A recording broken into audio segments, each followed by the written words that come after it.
নমস্কার। আজকে আমি দেখাবো তেল ছাড়া হেলদি একটা ব্রেকফাস্ট। প্রথমে এই 1 কাপ মাশরুম আমি দিয়ে দিলাম ঢাকা। আমি কারি পাতাটা শুকনো কাঠখোলায় এরকম ভেজে রেখেছি। আপনারা জানেন আমি কারি পাতা এইভাবে শুকিয়ে রাখি। দিয়ে দিলাম সামান্য নুন। এই ছোলাটাকে আমি ভিজিয়ে রেখেছিলাম, কল বেরিয়েছে, দিয়ে দিলাম ছোলা। আপনারা জানেন আমি জল ছাড়া সমস্ত কিছু সেদ্ধ করার চেষ্টা করি। এটা ভালো করে নেড়ে দিলাম। দিয়ে দিলাম সবুজ ক্যাপসিকাম, আপনারা অন্য রঙেরও দিতে পারেন। দিয়ে দেব পরিমাণ মতন মটরশুঁটি। এগুলো সমস্ত একসাথে চাপা দিয়ে দেব সেদ্ধ হওয়ার জন্য। এটা একটু নেড়ে দিলাম। সমস্ত কিছু আমি চাপা দিয়ে দেব। দিয়ে দিলাম ধনেপাতা কুচি। দিয়ে দিলাম ঢাকা। খানিকক্ষণ পর ফিরে আসব। আবার ফিরে এলাম।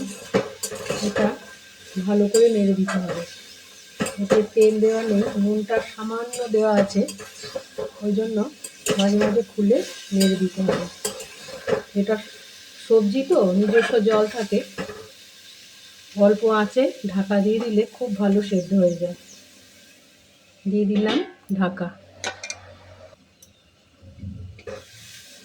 গাজর এরমভাবে কেটে রেখেছিলাম, সামান্য দিয়ে দিলাম, আর কিছু কাঁচা দেব।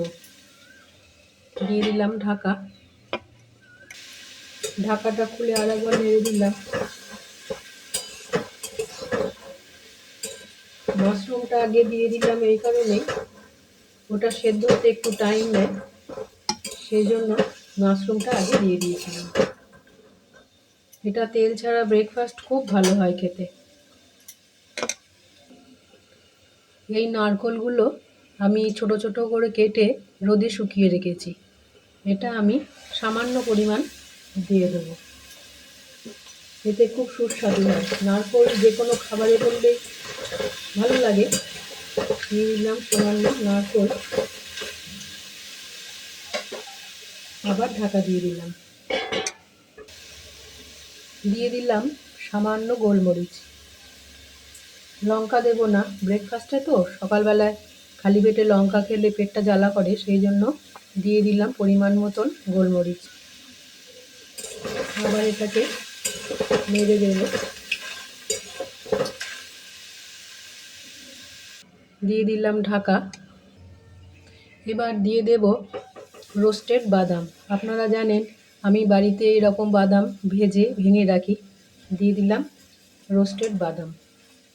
এবার আরও একটু নেড়ে দিতে হবে। এতে তেল দেওয়া নেই, নুনটা দেওয়া নেই বললেই চলে। আমি মাশরুমটা সামান্য সেদ্ধ করার জন্য নুন দিয়েছিলাম। নুন দিলে সবজিগুলো থেকে জল একটু বেরোয়।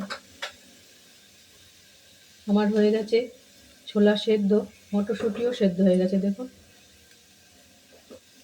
গ্যাসটা অফ করে দিলাম, ঢাকা দিয়ে দিলাম।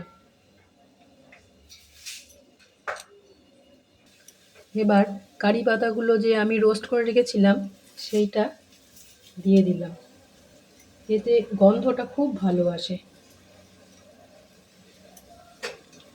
কি সুন্দর গন্ধ বেরোচ্ছে দেখুন।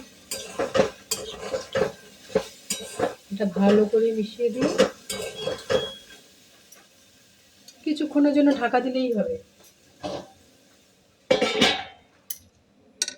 ফিরে এলাম খানিকক্ষণ পর। এই দেখুন আমার তেল ছাড়া ব্রেকফাস্ট তৈরি হয়ে গেছে।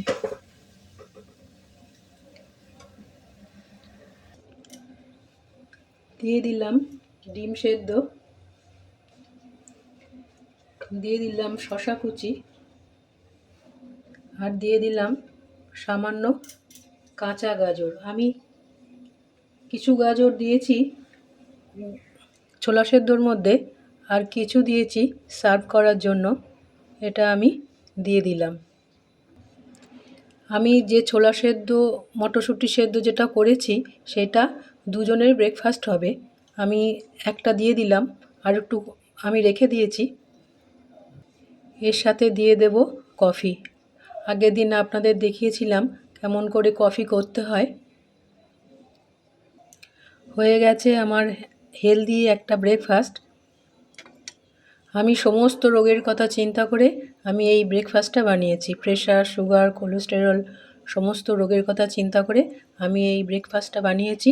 আপনারা খান, নিশ্চয়ই ভালো লাগবে। এর সাথে আমি একটু কফি সার্ভ করব।